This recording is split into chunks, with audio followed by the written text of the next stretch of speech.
লালপুরে গোপালপুর পৌর আওয়ামী লীগের সহসভাপতি মঞ্জুর রহমান মঞ্জুকে গুলি করে হত্যার বিচার ও খুনিদের দ্রুত গ্রেপ্তারের দাবিতে সোমবার সকাল 10:30টার দিকে উপজেলা পরিষদ গেটের সামনে মানববন্ধন করেছে নিহতের স্বজন, এলাকাবাসী ও পৌর আওয়ামী লীগ ও তার অঙ্গ সংগঠনের নেতাকর্মীরা।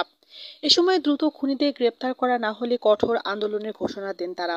মঞ্জুর হত্যার খুনিদের ফাঁসি চাই দিতে হবে। বলতে চাই যে খুনিকে অনেক তাড়াতাড়ি গ্রেপ্তার করা হোক এবং তাদের দৃষ্টান্তমূলক শাস্তি দাবি জানাচ্ছি আমরা। সর্বজন বিদিত এই খুনি দমন দল ড্রাগস ব্যবসার সাথে জড়িত, মোটরসাইকেল ছিনতাইকারীর সাথে জড়িত, সকল খুনের সাথে সে জড়িত।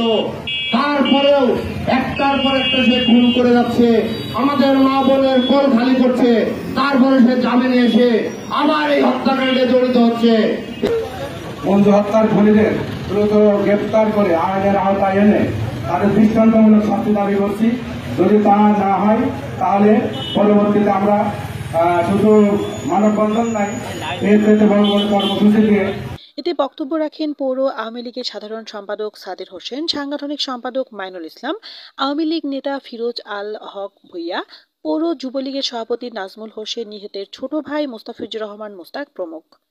এর আগে গত 30শে এপ্রিল রাত 11টার দিকে আজিমনগর রেলওয়ে স্টেশনের সামনে সন্ত্রাসীরা নৃশংসভাবে মঞ্জুকে গুলি করে হত্যা করে। পরের দিন নিহতের ভাই মাসুদ রানা বাদী হয়ে 16 জনকে আসামি করে একটি হত্যা মামলা দায়ের করেন। ইতিমধ্যে এজাহারভুক্ত 6 আসামিকে গ্রেপ্তার করে আদালতের মাধ্যমে জেল হাজতে পাঠানো হয়েছে। অপর আসামিদের গ্রেপ্তারের চেষ্টা চলছে। দ্রুত সময়ের মধ্যে তাদের গ্রেপ্তার করা হবে বলে জানান লালপুর থানার ওসি নাসিম আহমেদ।